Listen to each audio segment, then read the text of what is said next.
Hello and welcome to episode 5 of the RiptideLab podcast. We have today our guest, longtime RiptideLab member, Chris Taylor, guru of custom cards. And he comes from the unofficial capital of RiptideLab, I should say, which is Toronto. The co-founder of the site is from Toronto. Dom Taylor resides in Toronto. I think probably about like 20% of His the name's not posts. Tom Taylor. Did I say Dom Taylor? Dom Harvey. This is Chris Taylor we're talking to. Um, why are there so many cubers in your city? Do you guys get like benefits from the municipality Oh or? God, no! Our government hates us just like anybody else.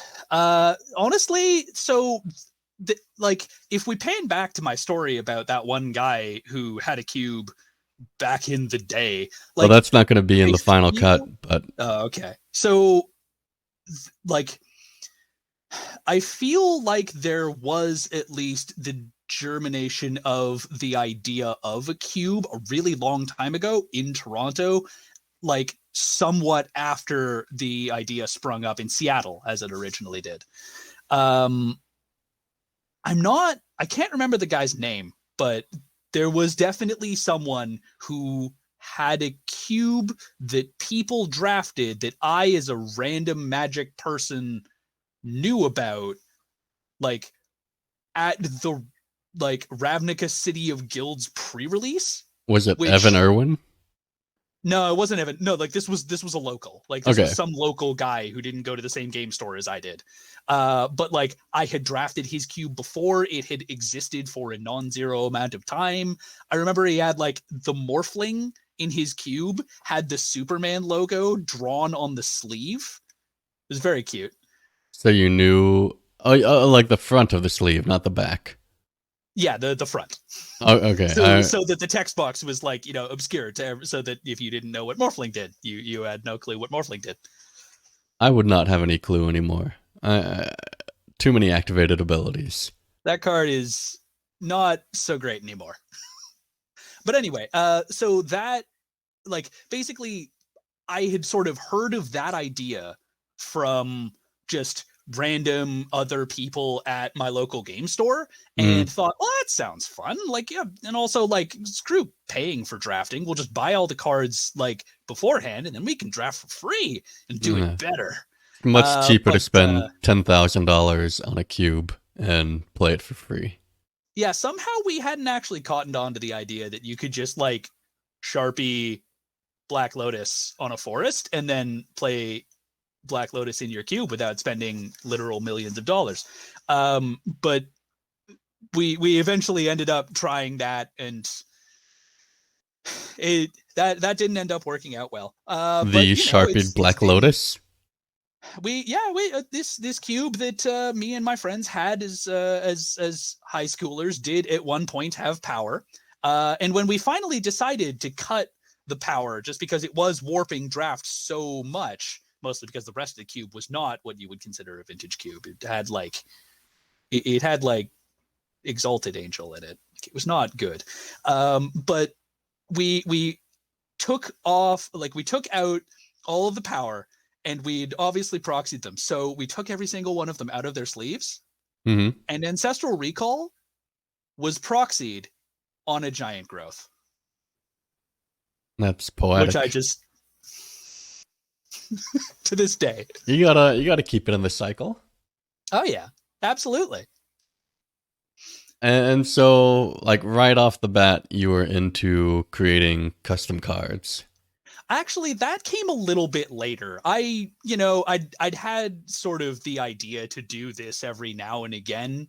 But like I think I had one custom card in the cube until like Rise of the Eldrazi. If anyone is wondering why I'm referring to periods of time by the set releases, it's because I don't know when years are. You're just going to have to roll with it. Um, I want to say that's 2006, somewhere around there. Look, I remember what year of university I was in. I remember what pre-release was coming up at the local game store. I could not tell you what year it is. That's just how my brain works. All right. So you had this one I custom had card. one. I Yeah. had one, and it was blue green for a 2/2 exploration. I didn't know why I wanted this card in, just that I thought it was cool. It wasn't like, it's not like we ran a bunch of bounce lands and there was a good reason to have like another copy of exploration or exploration like effect.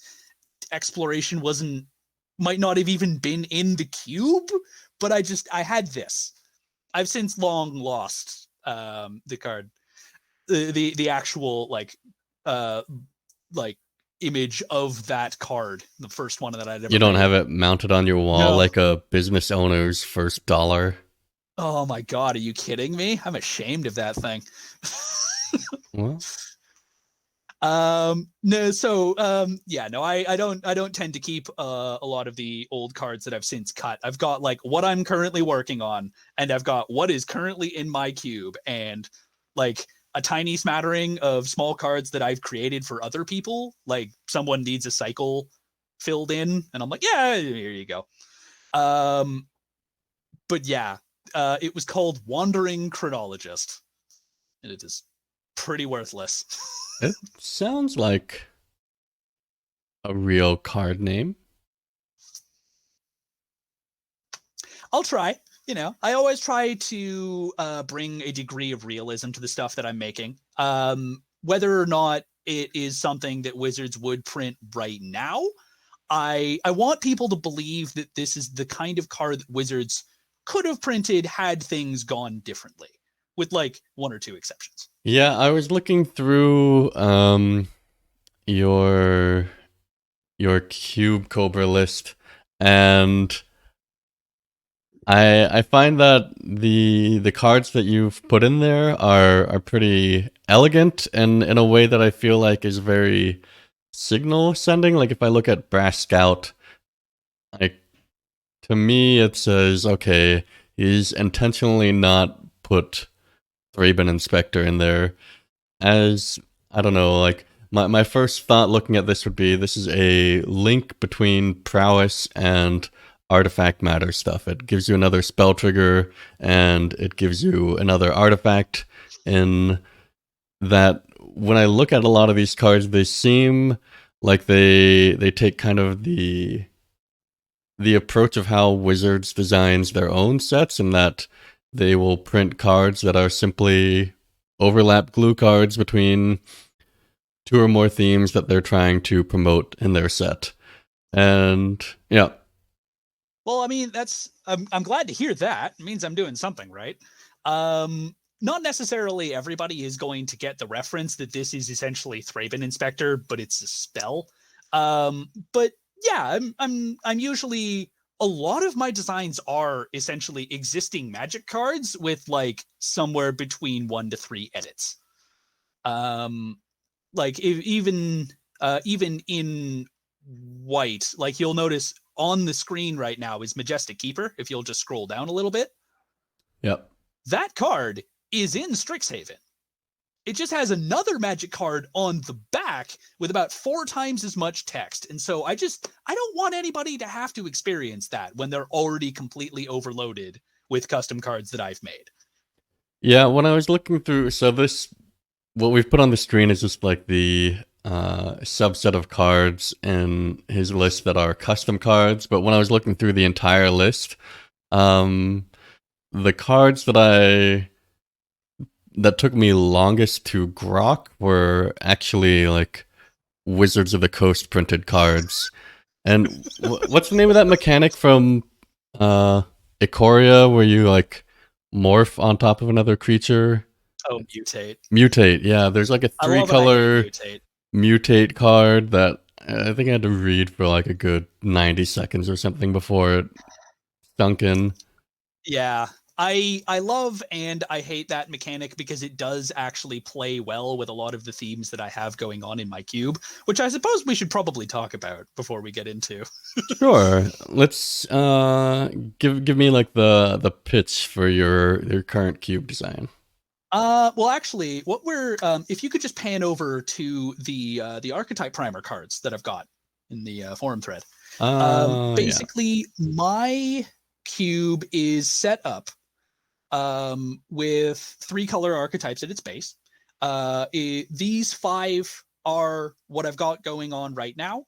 It's not all wedges, it's not all shards, but all the colors are represented evenly. You just mix and match them enough until it works. It's the Onderzeeboot approach. Yeah, Bootnan taught me this technique, and it has caused me more headaches than any other post on this forum because I'm not good at combinatorics, and so I can't figure out, like, I've had to write so much code to try and figure out, like, okay, well, if I want Sultai and Esper, what does that leave me with without just literally, like, taking out 5 basic lands and arranging them in a circle and switching things around until Do you know I where land on what he I got that idea from? have no idea.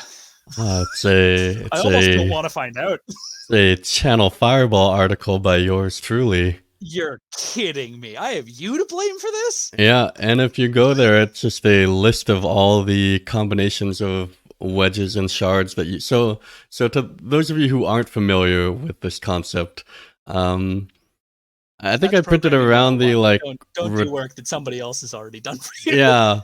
So if you think about like Return to Ravnica or something like that, like they've basically like rearranged the color pie where the traditional color pies you have like white, blue, black, red, green, and then the 3 color pairings of like Alara are the like neighboring 3 color sets from that.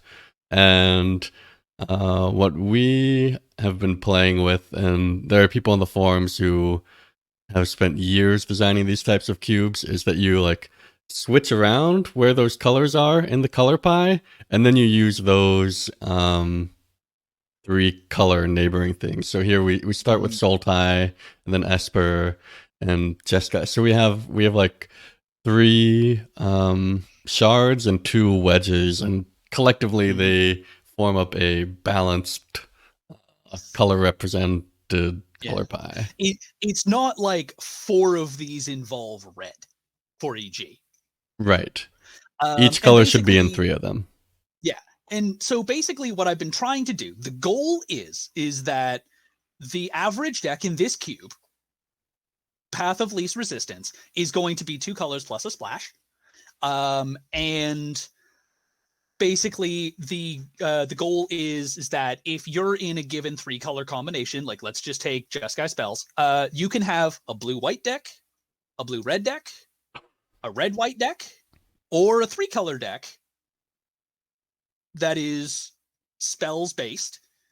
Basically any combination of those is a viable like 2 color deck. Like, and I've been like more and less successful with that over time. The Jund sacrifice theme has been a bit of a bugbear.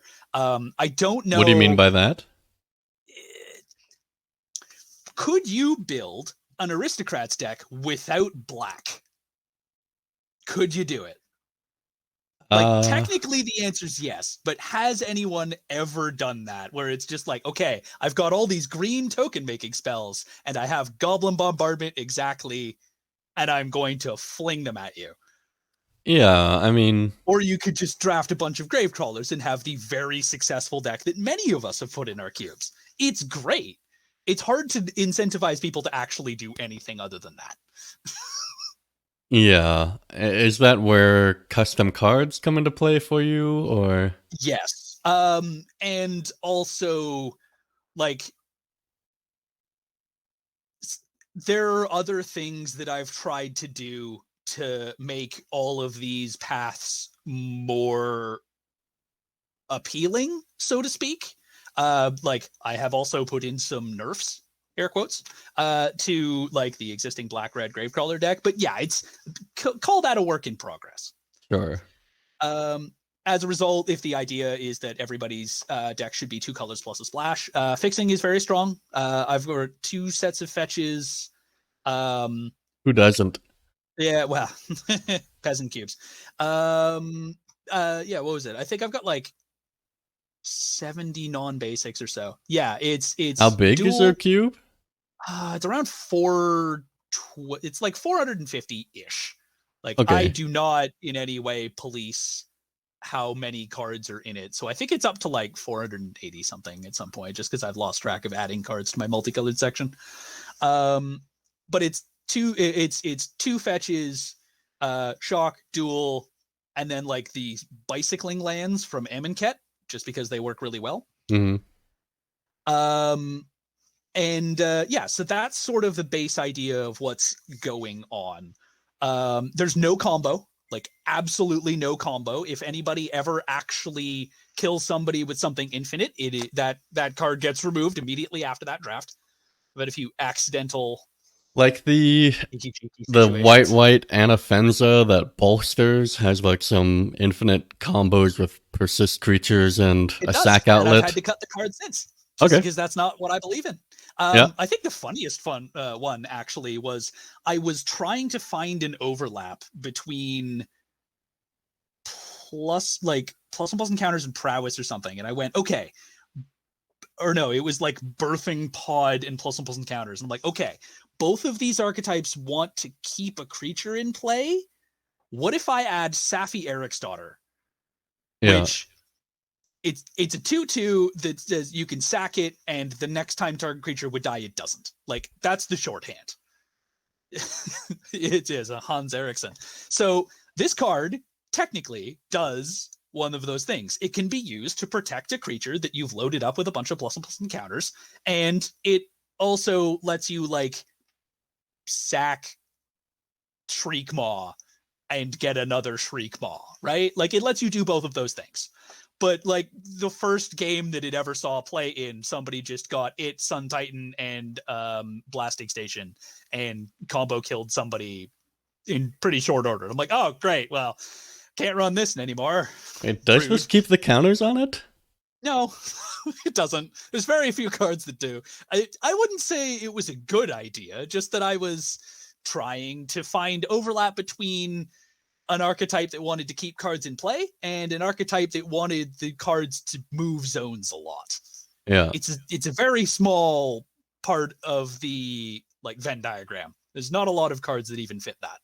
Yeah, what I find when I'm doing cube stuff, so what we use this imagery here is that the existing card pool is kind of like a pyramid of sorts, where the higher you go up in power level, the smaller the pool of cards is, and I find it difficult at a given power level, not necessarily to implement an archetype that can win, but to like integrate it properly into my cube, because there's only so many like glue cards that exist, only so many like overlaps you can find between different archetypes at a sufficiently high power level. Mm-hmm. And this is what I think would be like one of the biggest advantages of doing custom card design, is that you don't I get to have build to out scaffolding on the pyramid. yeah, you I don't get have to to take cards at a lower power level and put them at the level where they would make sense in a context like my cubes. yeah. I was talking to Dom Harvey about this in one of the earlier podcasts where I guess you're kind of like more responsible, almost in a bad way, for the player's fun. Like if someone gets blown out by a broken custom card, like that's not on Wizards, that's on Chris Taylor. Yeah, if they're swearing at somebody, they're swearing at the person 3 seats down, not, Mark Rosewater himself. Yeah. And yeah, I've hilariously enough, I have definitely had some power outliers, and I've actually got a hall of shame that we're going to get into later in the podcast, with all of the cards that all of the great stories of things that I've had to nerf. But sometimes it cuts both ways. I have actually had a drafter just come up to me, like completely incensed, just raging, being like, this card is broken. You need to cut it. I can't believe you made a card like this. And I pick it up and it's just something from some commander precon. I'm like, dude, it's not me. Yeah. I mean, I saw in your list, Maybe I should go back Go this to way. curve view, I think. But yeah, Well, what are you looking for? I'm looking for your like fake Snapcaster mage that I.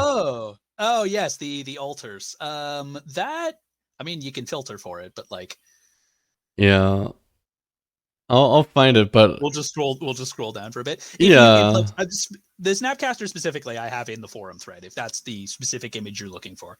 but am I? Yeah, Yeah, there you so go. this is Snipcaster. the only thing you've changed here is the art, right? That is correct. Okay, It's even still called Snapcaster Mage. right, but you didn't even want to change creature type or anything. No. I don't want to make it any functionally different. Like that's just introducing complexity where this card is something that people play with a lot and have like a very coded image of in their head. Mm-hmm. Unless you are changing the card a significant amount, it can be easier to just play into what people already have going on. If I wanted a card that was exactly Snapcaster Mage, but a fish, because human tribal was too powerful, I suppose. I don't know. Then I Fish would need tribal to was have lacking. it. Yeah, fish tribal was lacking. There we go. I what I would do is I would yes come up with a new art and whatnot, and like it would definitely need to have a new name so that people didn't just shortcut and go, oh yes, this is Snapcaster Mage. Can I will put it I in my human tribal deck. can I say something that's totally maybe irrational of me that I don't like about custom cards? Go ahead. I don't ever like the set symbols that come with them. And I feel like if people would just like Photoshop on there like the Alara set symbol or M14 or some real set, that aesthetically they would appeal more to me. But at the same time, I also really don't like any of the commander set symbols. And I tend to not run commander cards in my cube, kind of because to me they don't really feel like they pass the same like quality control checks. I've And definitely heard that. it, Interesting thought, actually, because so I'll tell you why that set symbol is the way it is. It's because I, a non-artist, had to make it myself in a vector program. Um, like the program that I use, Magic Set Editor, to make these doesn't have the option of just adding in like M21 um, in its place. So I figured I went with something simple. yeah, It's a cube. But I've actually had people say that it's nice to have a marker of cards that aren't real, right? it probably is in practice. Yes, I agree. Originally, when I was first starting out doing this, every single custom card that I made had the Planar Chaos border and had a purple set symbol to make them look really different. They would just pop out. But it turns out that that's like completely unnecessary. Most people just like the set symbol's enough. You don't need to go that far. There's also like that was then, and now like look at this Brazen Borrower. Magic cards look like all sorts of things. Yeah, Having one consistent unified look for all the custom cards isn't necessarily actually going to help. this is a lot of text. It is a lot of text. Skulk is well used in good places, but like I really want to incentivize people to discard creature cards so they can make 3/2 Eldrazi tokens. Yeah. Put creatures in their graveyard. Um So I wanted to ask you about cycles. Like I've seen a lot of kind of like free like cherry picking. there's a reason you're in my white section right now with Crack the Case on the screen, isn't there? Yeah. Well, I mean, so a lot of times you just like make something to like complete a cycle. Like the I don't know, the wizards will print half of a land cycle and then not touch it for 15 years or something. So they can Um, use it as free marketing material. yeah. And I've seen that you have a cycle of like cantrips that like you're giving card draw filtering to non-blue colors with Yep. your custom cards. Here, I think it would actually benefit you to go over to the forum so that we can look at the full cycle of 5. Okay. But yes, so cantrips, in this case, like, small instance of sorceries that don't necessarily increase the number of cards that you have access to, but sort of move things around on the table and make sure that you're like, they're not card advantage, they're still card parity, but they help make the game you're playing work better, right? Mm. Opt, brainstorm, ponder, preordain. Like, the thing is that for some reason Wizards has decided that this is an exclusively blue effect until recently. More recently, we've seen effects that act like this in basically every color but white. Because the problem is that, as per modern design, like the current design ethos has them that isn't on a power level with a lot of the cards that have previously been printed. They're not willing to print anything in red that is on the level of brainstorm. As well, they shouldn't. Like, that's probably not healthy for most Eternal formats. I don't have that problem. Right. So, for example, let's start with Ancient Mantra, because it's the easiest. That card is, in a lot of cases, just Tormenting Voice, but for 1 mana. Mm-hmm. Slightly different, but yeah, that card essentially exists, just not at the power level that you want. Tracking is, yes, completely bogarted from Hearthstone. I'm not going to apologize for that. But it is really, really close to Adventurous Impulse, which is a card they've put in a lot of limited sets recently, which is like not quite good enough, but it's close. The recent printing of, I think it's called Abundant Harvest, which Where is in you the name a card Strixhaven. type? Yeah, you go land or non-land, and you get to Mm-hmm. draw whatever comes up next of those. I have essentially run that exact same card, and the only reason that I run Tracking instead of it is because Tracking puts cards into your graveyard, which is important for the themes that we have discussed above. Tomb Pillage is Grapple with the Past, but like slightly different. One could argue that it doesn't make a ton of sense. Corpse Churn is an actual black card that does essentially this, except it can't get back lands. But again, it costs 2 mana, and Tomb Pillager.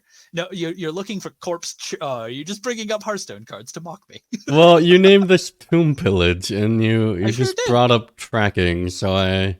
Yeah, there's look, you're gonna find ideas from everywhere, and I don't have the copyright thing going on that Wizards does. I can just take cards wholeheartedly from other games, Yeah. which is great. I've been learning Eternal recently. There's some really cool stuff in there that I'm not actually sure I can put in Paper Magic, but I'm gonna try.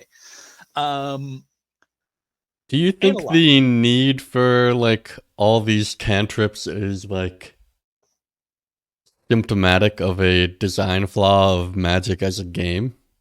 So one might argue, and basically, I think it's less like it's one of those things where, much like the mana system, maybe it is a flaw within Magic, but I am willing to accept it and just work around it, right?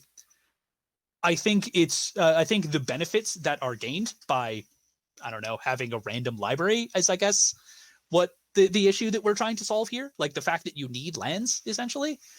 Drawing your cards in a random order and not necessarily wanting your 6 drops on turn 1 and your 1 drops on turn 6 creates interesting gameplay, and it is better solved within the confines of Magic rather than playing Hearthstone, where all your lands Yeah. just show up.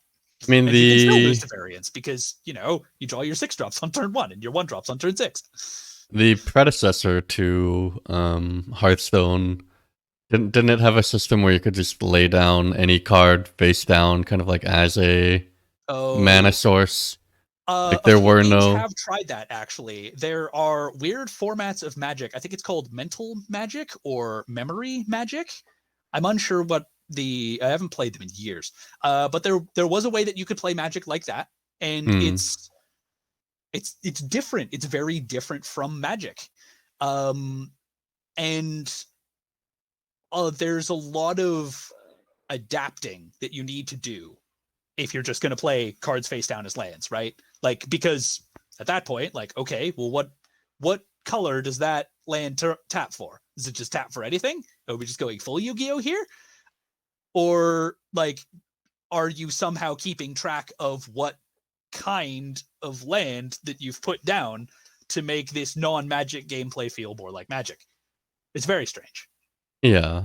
I mean, in Hearthstone, there's no like mana colors. I mean, I think it's hard to fully. You miss something in that. You miss out on multicolor cards. There's 3 multicolor cards in all of Hearthstone, and they're terrible. Yeah. Yeah, there I mean, is. I remember there was like the multi-class cards. Yeah, there's 3 of them, right? I haven't actually. Okay. No, there were 3 sets of multi-classes. At the time, they were I like, may need to take a look at this. yeah. This is not something I'm familiar with. Okay, well, I assure you there were more than just 3 cards, and that they were not all terrible. But um, I feel like I'm a little unsure. Like, are we in like a Stockholm syndrome towards like the mana system of Magic? Because I do quite like this kind of like, I do like cantripping. I do like manipulating my library and trying to like, you have like this sense of doom when you're like getting too many or too few lands, and that you feel like you finally have some control over it. And I like how Magic plays, and I don't really like how those other systems play, like playing any card face down. It's like a lot of it takes away tension while adding a lot of like decisions that aren't very fun. Mm-hmm. And I don't know. I mean, this is kind of like a tangent I didn't intend to go on, but I wanted to just like throw it out there, see if you had.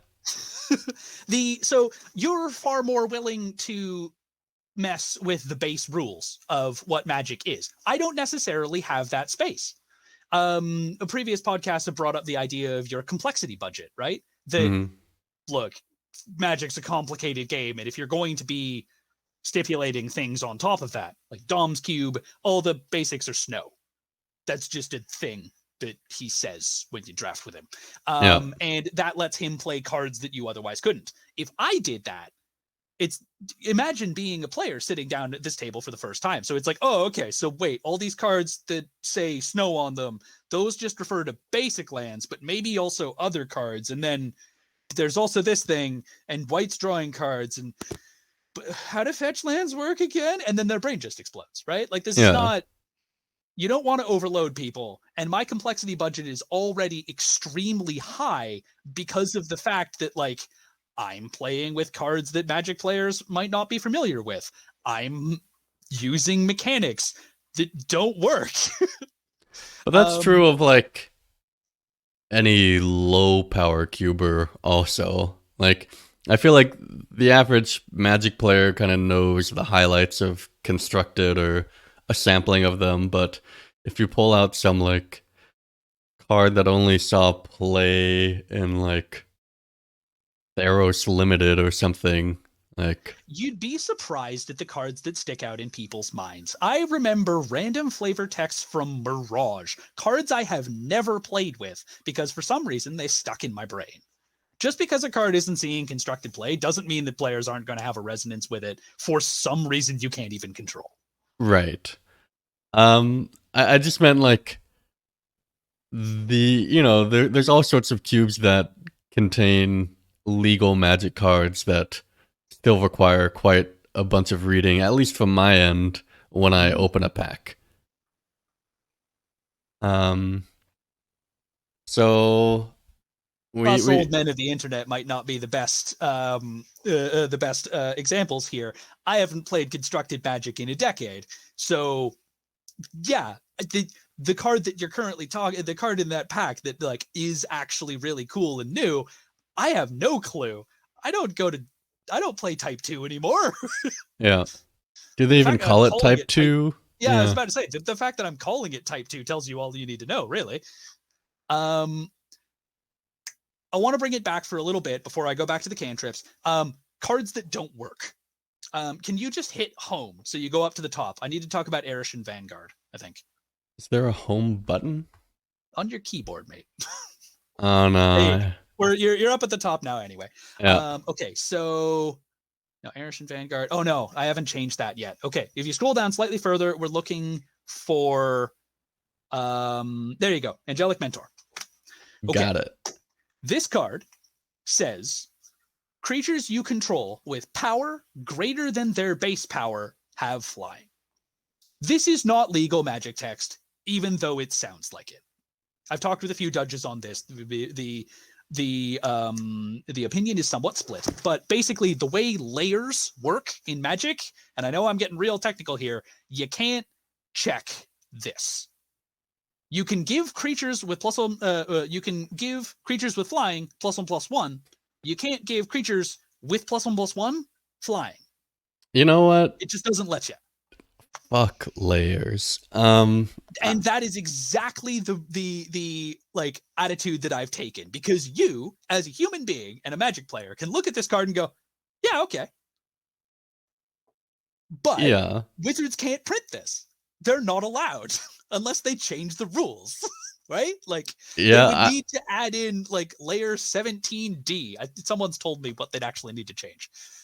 I had this issue when I released a video a while back called Wordplay Card Design, where I took two Magic card names and I mashed them together. And yes, Staff of Nintendo Icebridge. Exactly, Staff of Nintendo Icebridge, shove them together, and it's a comedy video. But I was running the designs by Onderzeeboot, and his response was always like, "You need to add in the text up to one target instead of just target, and otherwise it's not legal." I'm like, maybe. Like, does it make the video more funny?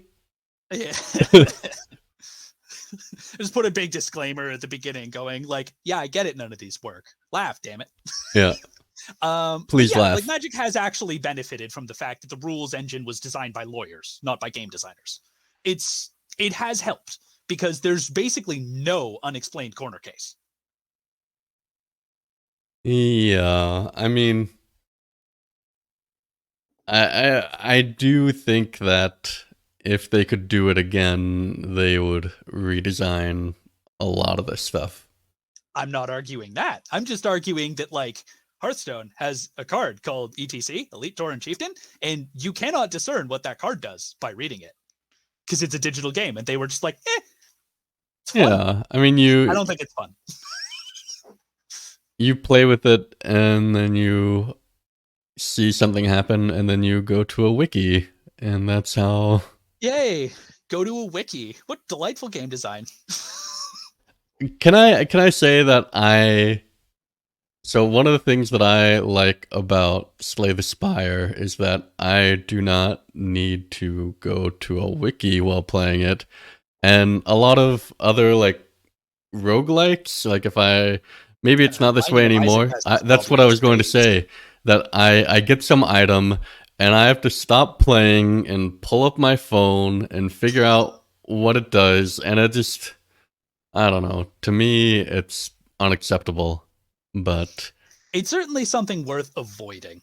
I think it's time that we pan back to the cantrips, because I've been sitting in front of a white draw spell for about 20 minutes and I haven't addressed it yet. And someone in the audience is just like seething.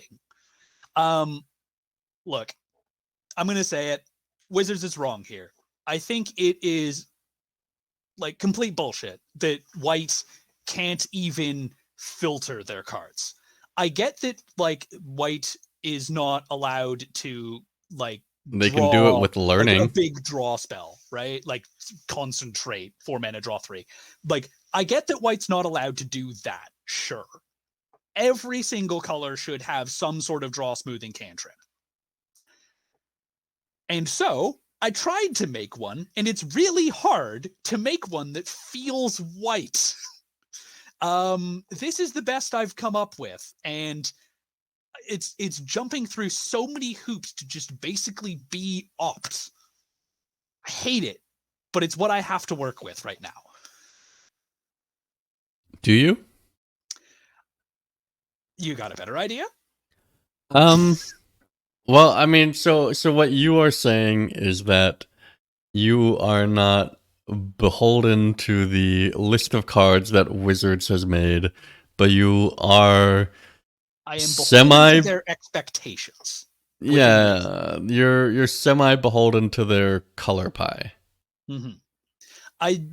I think that the color pie is important, just that there's specific parts of it that I disagree with. One of them is like fundamental game actions, like making sure you can actually play a game of Magic by fixing your mana and fixing your draws. That is something that should not be color restricted, which, like I said, Wizards is fixing this. It used to be that just blue got all of the cantrips, Brainstorm, Ponder, Preordain, Portent, Yeah. etc. But now, like, yeah, they all cost 2 mana because of modern power level, but are you bringing up Portent? Have I gone too deep? No, I'm bringing up Okay. Opt. Okay, that's far more reasonable. Portent is from like Ice Age. Don't that card is cool, but just play Ponder. But like, so if you managed to make a cube where the draw smoothing card cantrip, like what I have here, could cost 2 mana, you could probably play with existing Magic cards, but there's just no white card that does that. Like, you could definitely play Grapple with the Past, Night's Whisper, Thrill of Possibility, Telling Time. I'm so old. There's 1,000 2-mana blue draw spells. Could you just make this like Opt at sorcery speed and it gains 1 or 2 life? I mean, isn't that like the typical like make it white by attacking on some incidental life gain? Like, I could, but there's like, maybe that's an option that I should take this in. But what I'm trying to do here is, like, white does play with artifacts. This does make an artifact, and so it has tie-ins there. Gaining life, even if this is psychologically a card that you can play in an aggro deck, it just biases you to thinking that it's a control card, even if this is a card that wants to go in every deck. Yeah. Because you want to be playing good games of Magic. Like, there's some subtle psychological priming that I want to avoid with it gaining life there. So for now, this is what I've got. But I do like the design. I mean, it gives you the scry, and it gives you some like incentives towards deck building in a certain way. You know, this says to you, investigate more. Yeah. You know, if you have a clue lying around when you cast this, you can crack it for free. Yeah. And that's something worth pursuing. And then the other thing I should mention is that Analyze is a more powerful version of an already powerful Magic card. Yeah, I do that sometimes, and I'm going to be honest, the only reason that this card is here is because I went to my local game store for 4 copies of Preordain, and they didn't have any, so I printed these. And the card plays well. I kind of want it to be an instant and Surveil 1, but there's arguments on both sides for that. It doesn't actually put a lot of cards into your graveyard if I play it that way, so yeah. Yeah, I mean, you can just run Mental Note. I can. But that does not provide you with any agency. That just makes your deck slightly smaller, and some of it in your graveyard. Yeah. And triggers prowess, but, I mean, low bar. True. Okay. I mean, I like the cycle. I think it's elegant, grokkable design, especially if you've played Hearthstone. Mm-hmm. And... worth mentioning, there are 3 of all of these, and there's 4 analyzes. Yeah, I break Singleton. Like, there's a lot of stuff going on here. If you're already playing with made up cards, there's no point in making up 2 cards that do the same thing when both of them look completely alien. Yeah, I mean, you see in every like starter set for any card game ever that they include multiple copies of their basic cards and don't rename them so that players can quickly learn them and identify them. How many printings of Negate are we at these days? I don't know. Is it more than 20? I think it might be more than 20. Don't check this. This is not worth your time. Well, so I had written some code for doing chaos drafting as a rectangle draft, and I know some of those words. yeah, you should know rectangle drafting by now. It's something that's happening on our site. As soon as I'm paying attention, mate. Yeah, well, you have like the second or third most posts of you've posted on this website like 8,000 times or something. I feel like I have been here since it was a Google forum, but yeah, a lot of that's front loaded. Yeah. I think the card I saw that was printed the most was Naturalize when I did like the database check. Huh. I would not have guessed that. But Recency and I think it was effect, 24 if I remember. But this was a couple months ago that I did this, so it could be like 29 by now. Yeah. So you have all these cool cards. Are there ones you want to transition to showing off now? Let me check. Looking at my notes here.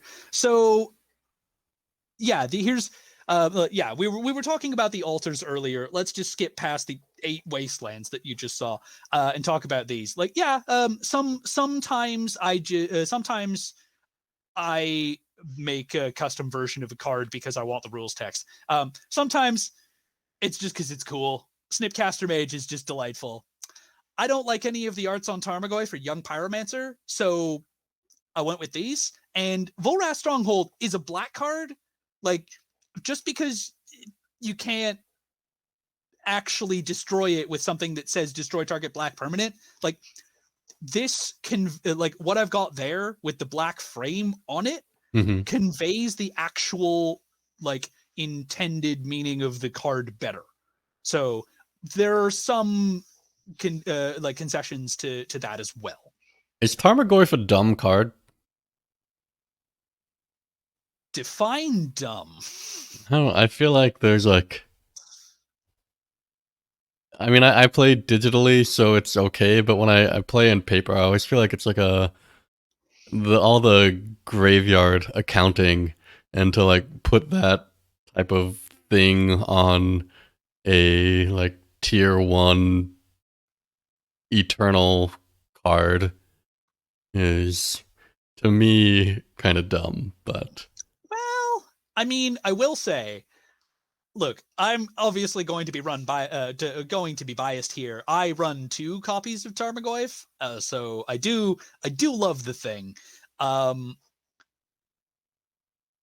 will admit that it is perhaps more bookkeeping, but that it is worth it. The actual design of how this card works is tremendous.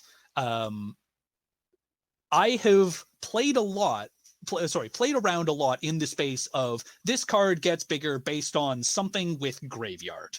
And none of them really actually come up to the level that Tarmogoyf is. Not in power level. Like, I could just make a card cost 1 mana and its base power is like 5 or whatever. Like, I can make a card as powerful as I need to. But the actual way of how Tarmogoyf scales, like, I have played with a version of Tarmogoyf that only scales off your graveyard, and it's way worse. It's way more of a hassle. I have played with a version of Tarmogoyf that is like we've all played with one that just counts the number of creatures, and it turns out that that's way more narrow of a space to be counting. It turns out that card types, and including both graveyards, actually just has this thing being at a really good size, but never, like, it's occasionally like a 0-1 or a 1-2. It's occasionally like a 4-5, but it's never going to have like 20 power, and that hard cap on it is actually kind of useful. I actually do love how this thing plays. Yeah, I appreciate the gameplay. I'm just asking questions to as James Acaster would say, be the devil. But all right, here's a scenario. You have someone drafting your cube the first time. Mhm. They try to bolt a 2/3 Tarmogoyf with no instance in either graveyard. Do I you? let them rewind it. Like, Yeah. Okay. absolutely. This look. Part of this is going to involve that we're never playing. Like, my play group is just never playing for any stakes. So like, yeah, we rewind the Someone in the short chat stuff says all the get time. wrecked. Get wrecked. And some of this is going to happen from time to time, especially with like, Lord, I have like changed how the custom cards work. And so someone will make a misplay based on, it's like, wait, no, it wasn't like this last week. Yeah. But yeah, like some amount of that is unavoidable. And I think that Tarmogoyf is worth its cost. Okay. Its gameplay cost, not its monetary cost. How much are they going for these days? I don't even want to look. I don't know. Ugh, it's terrifying. I sold my playset once upon a time, and okay, so we've my reached the "you can't print this, Chris" section of the image link. yeah, I was gonna just say like my grandfather gave all the grandchildren some stock for a company that he used to work for, and I sold mine to pay off my student loan debt, and now I Okay. just emotionally cannot let myself look up that stock ever because it's too. Yep. Why hurt yourself? Yeah. So I do not need to know how much original How Tarmogoyfs much go you could for. have made on Tarmogoyfs If if you you sold post them it this in the afternoon. chat, I will ban you instantly. Okay, we should probably address the cards that are currently on the screen. Yeah. Better Demonic Tutor. I think this is what people are actually afraid of when they come and look at a custom cube of some kind. Like, is this dude crazy? Is he just going off the rails? Am I gonna have to worry about 1 mana 4/4s and lightning bolts that deal 10 damage? No. Yeah. Um, Are you? Demonic Tutor's not that good in a non-combo cube. It's like slightly better Impulse at a pretty flat power level. Until you Undying Evil this thing. So fun fact, actually, you know what the better option is? I had to change this card. It was originally an enters the battlefield trigger to run off of, I think the existing card is Rune Scarred Demon, which is a 7 mana 5/5 flying that just demonic tutors when it DTBs. Yeah.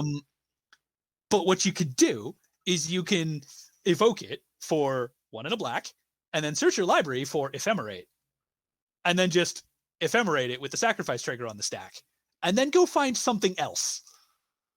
You do not need Ephemerate in your hand to just have a 3 mana 6/6 plus demonic tutor. So now it's a dice trigger. Yeah. I've added Ephemerate into my cube, but I haven't cast it yet. It seems very strong.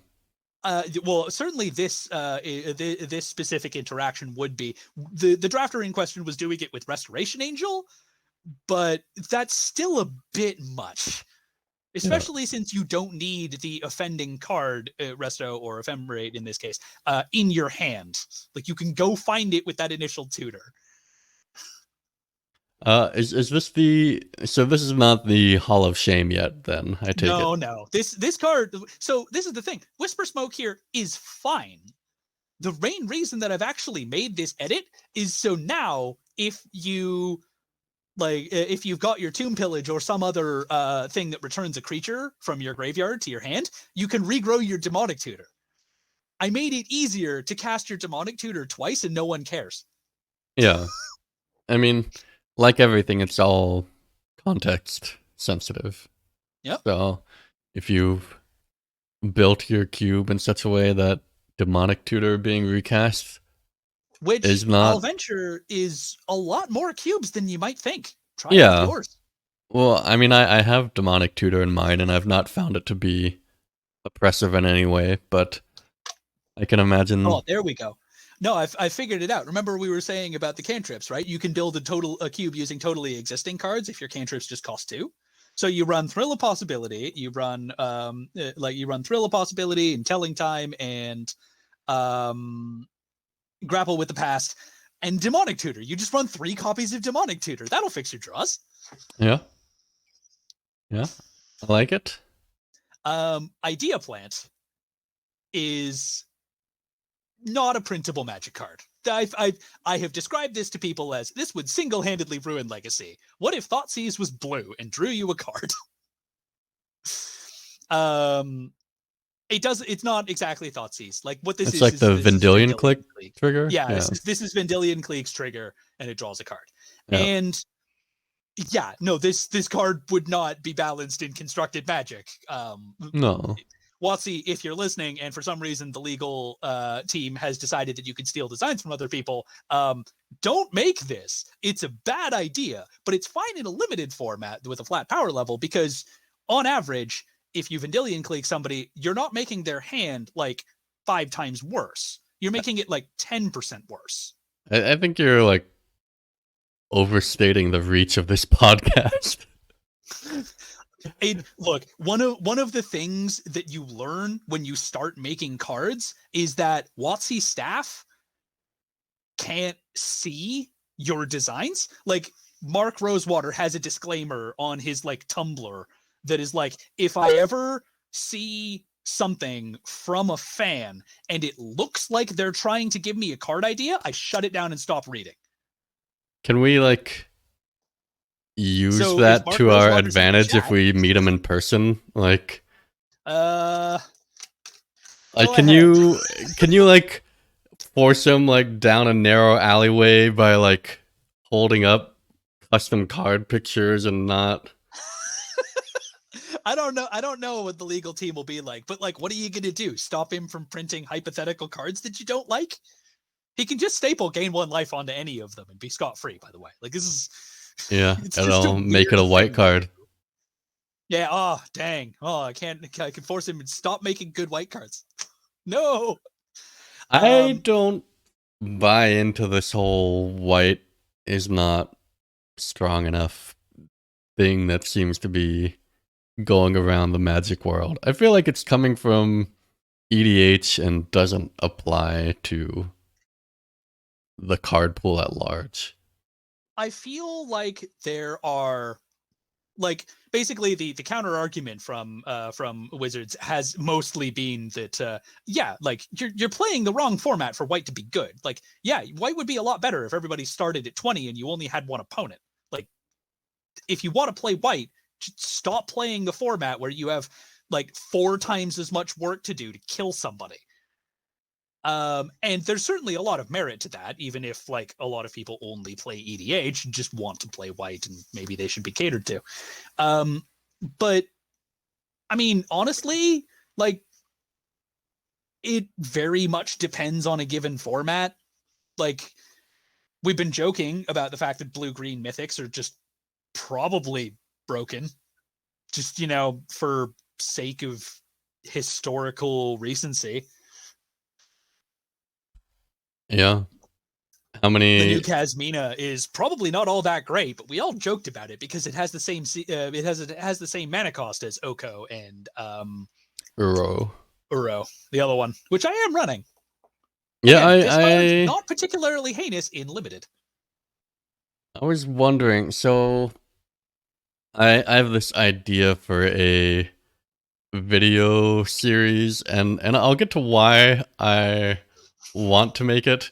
Is where I try out, because I've been gone from Magic for a while, and they've been banning cards like it's their main duty in Standard. I feel like every time I see any Magic article, it's like 10 more cards have been banned from Standard. And it so certainly has been a big deal recently, but I want to get out ahead of this. I think that's good. Them being more active in the Standard format is absolutely a great thing. Yeah. So I had a video recently where I just kind of put the games where I drew Hogak and said, "How good is this card?" And let's look at this banned card. And it was a 0 mana 8/8 on turn 4 twice. So to me, that Card's pretty says powerful. too good. But that was like a 12-minute video or something, because I showed a couple games, or at least parts of games. And then I want to make like a 12-second video for Cauldron Familiar. And that's what this whole series would be building up to. Like, this is not a broken card outside of any very Yeah. specific interaction. But Perhaps if it came with a free Witch's Cauldron, this card might be a problem. But yeah, if you just put this card into your cube, it's wait a not going to minute. turn any heads. You just told me you didn't care about type 2, and now you know the combos. I do know the combos. You've been caught red-handed.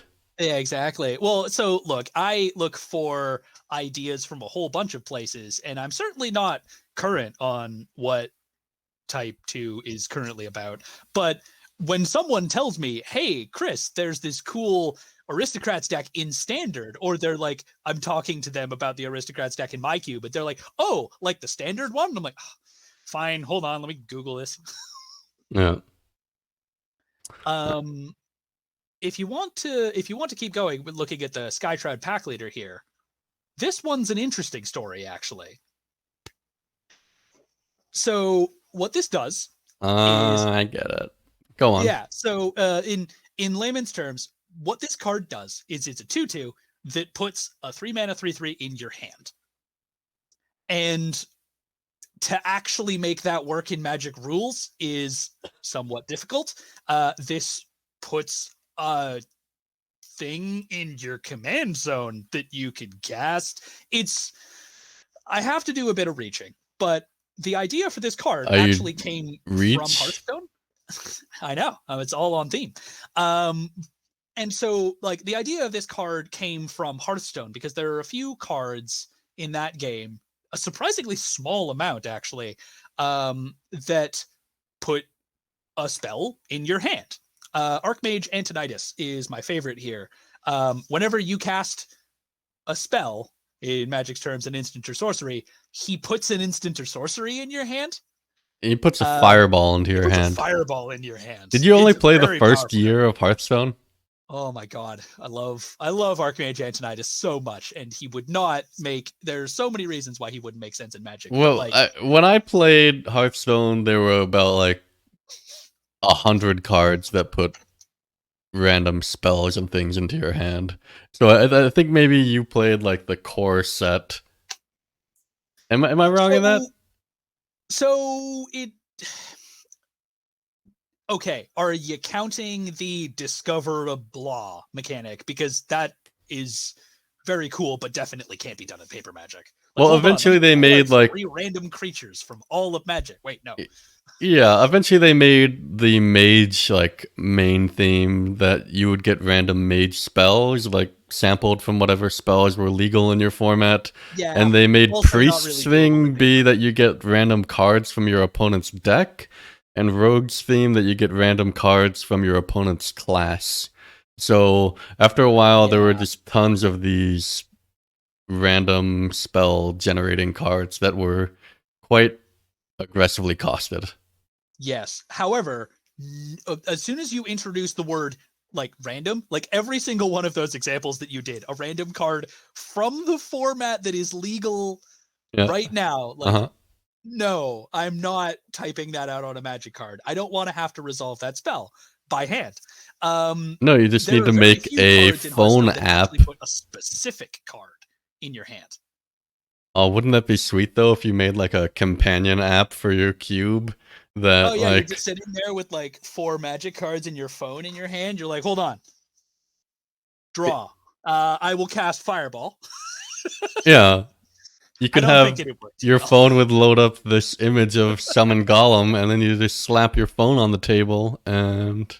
No, I've got it in the tokens box with everybody else. But so basically, the idea here was to emulate Hearthstone's thing of like putting a specific card in your hand And there are plenty to put a random card in your hand. There's not actually that many that put a specific card in your hand.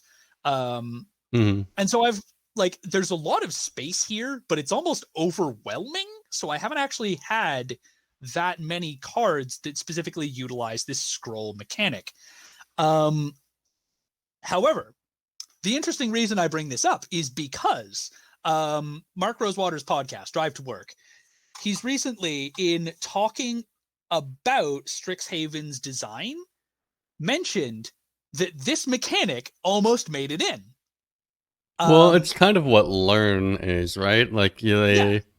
you get a card into your hand out of a subclass of cards. Yes. However, the scrolls originally, he had them in, I think it's Vision design, like really, really early.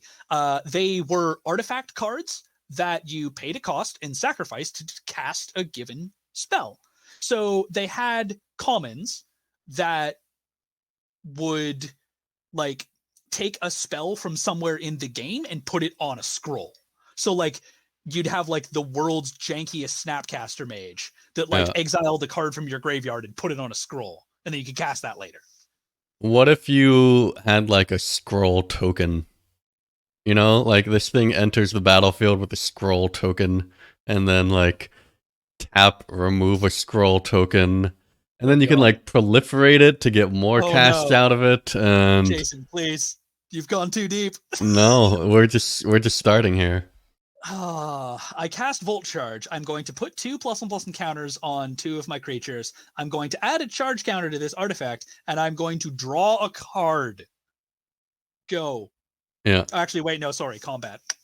I don't know. There's certainly room for that, but Proliferate already does so many things that drawing you a card is perhaps space that might need to be considered lightly. I was playing a casual arena game.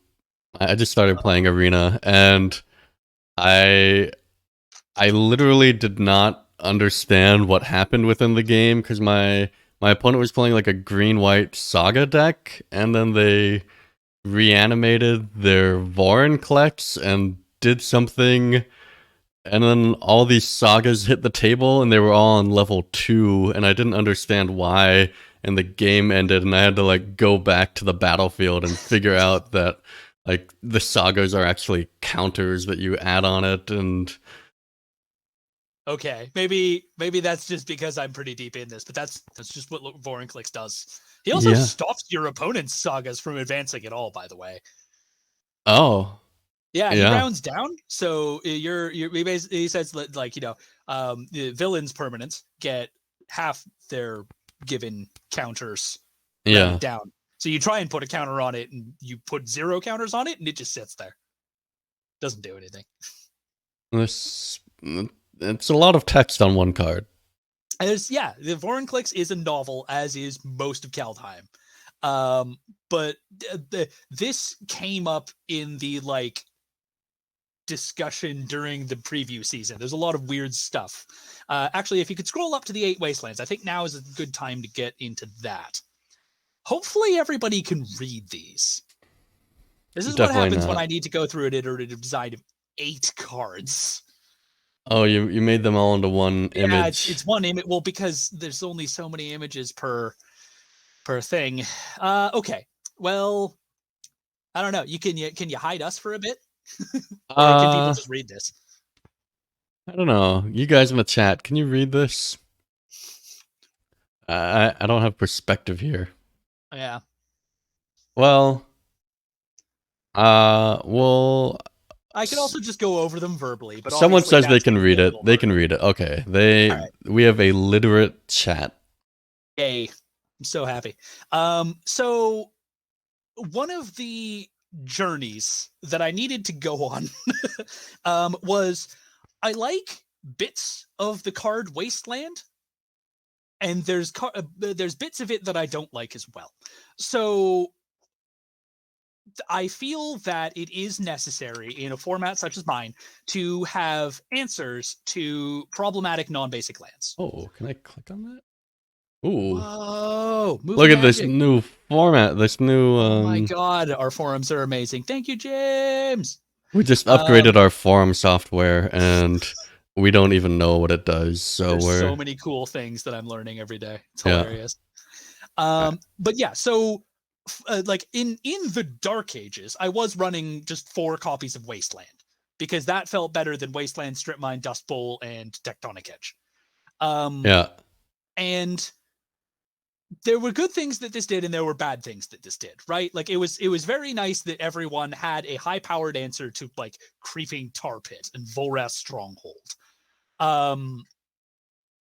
And the problem is that a lot of the time, and I'm sure a lot of people will be familiar with this fact of sometimes you just get wastelanded twice and you're just not playing Magic anymore. Um, or you wasteland someone twice and you've made the wrong decision and suddenly you're not playing Magic anymore, but they're fine. Can I interject here? Yeah, you go on ahead. All right. So I think the multi wasteland thing was my fault. If I can claim It may have credit been. for that I've followed a mistake. lot of your ideas. Yeah, and I've undone it. I'm not above undoing these changes.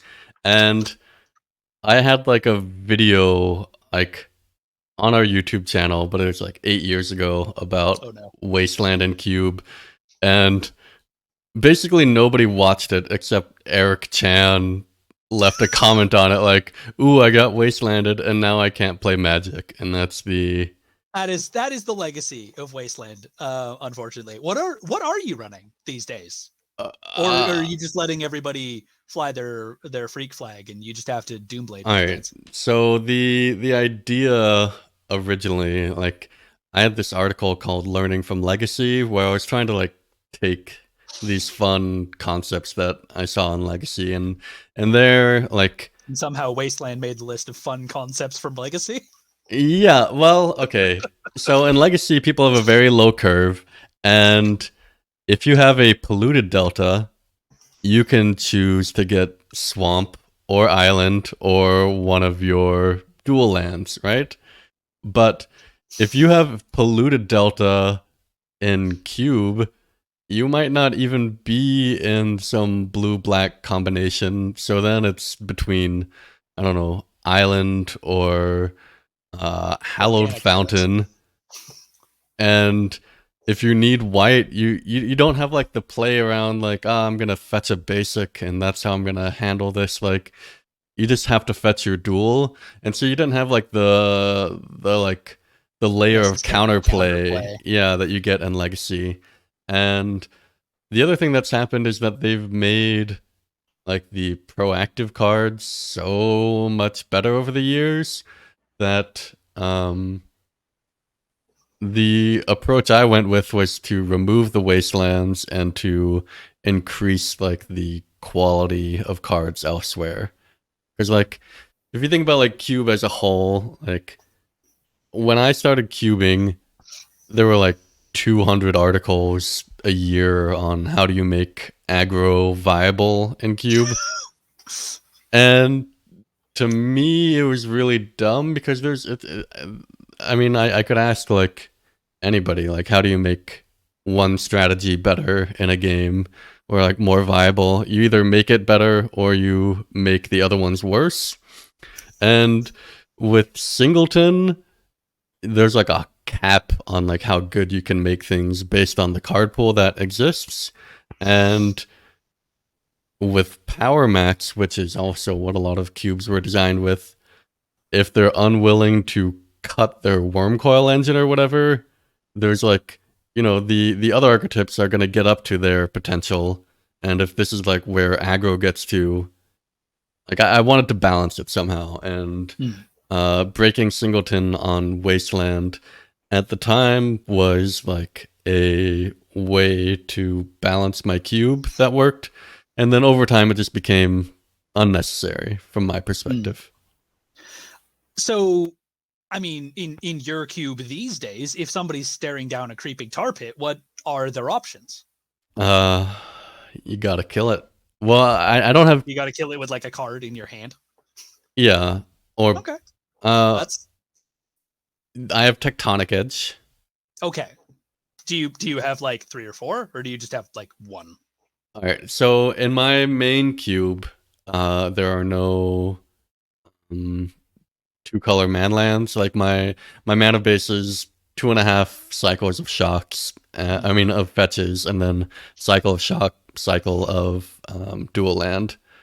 And then I've got the utility land draft, which also doesn't have them. Yeah, The it's two color somewhat lower things. power from what I Yeah. remember. And then we do a Hearthstone drafting thing sometimes, which you build a deck by you get presented 3 cards like in Hearthstone Arena. You pick one of them and you keep doing that till you have a deck. And Yeah, I we can't have call it arena drafting because that means something else in Magic now, yeah. doesn't it? So I have a file of cards, and when you do Hearthstone drafting, you start with a 3 color combination at the start of drafting. And so you can like add all these gold cards into it without it being narrow. And I only have the manlands when we do Hearthstone drafting. So it's not really a thing that is much Comes of up an a lot. issue. Yeah, Okay. it's not something I have to care about. I have considered that option at various times, but honestly, I find that the Zendikar 2 color manlands do add quite a bit to gameplay.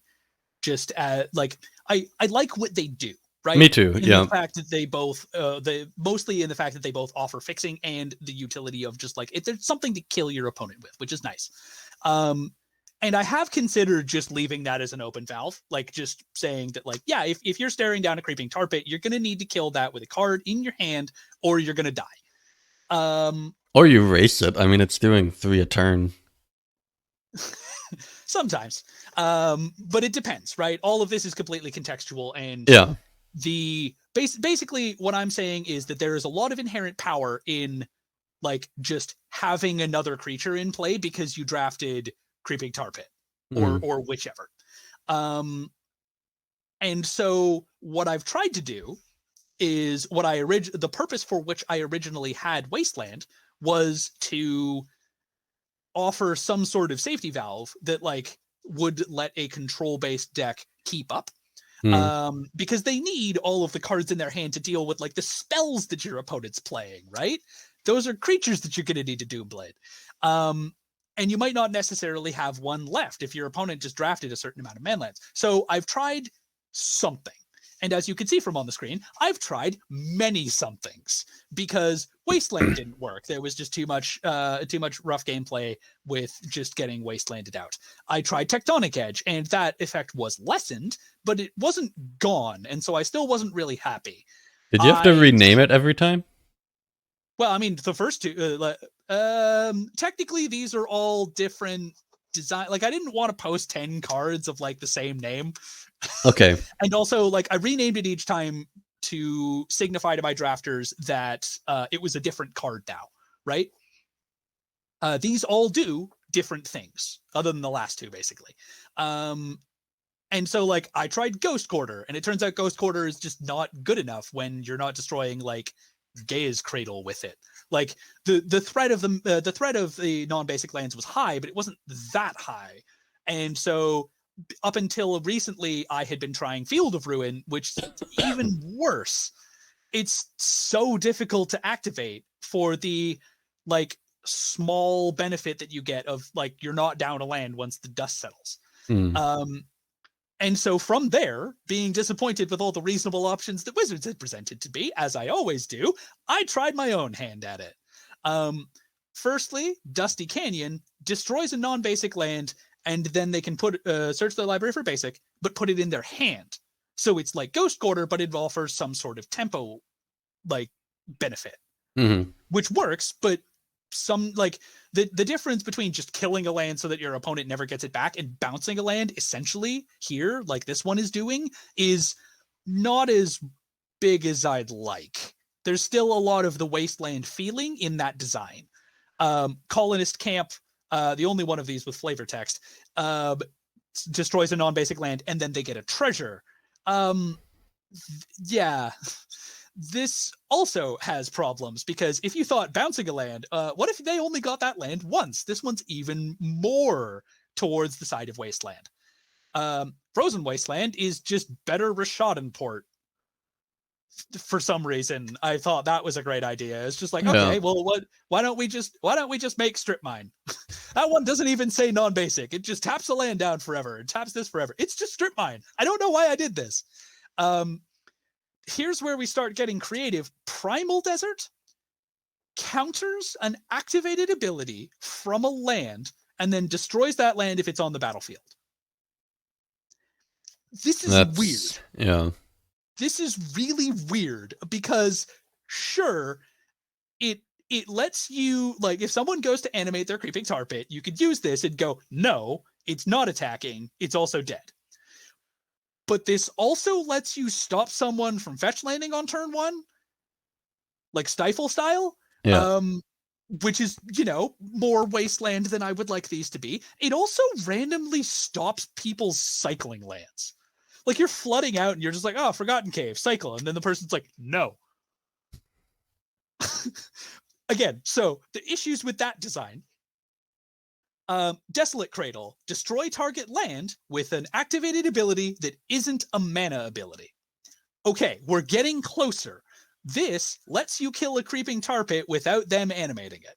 Yep. And it doesn't kill, like, Badlands, for example.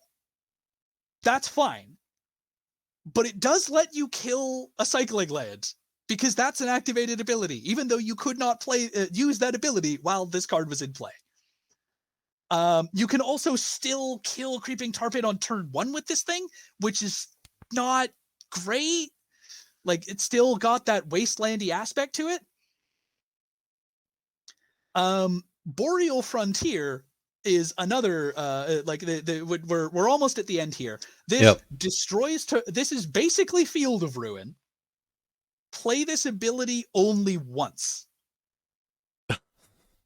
That is the text of that card. And again, like, I think that is how Mark Rosewater wanted Monstrosity to originally be worded. Mm-hmm. And honestly, with how they word cards these days, I think you probably could get away with something like this, but I'm still not quite happy with it. And so now I've gone down to where I'm at. Like, this is the card that will be in my queue when I draft it next. Who knows when that will be? Destroy target non-basic land.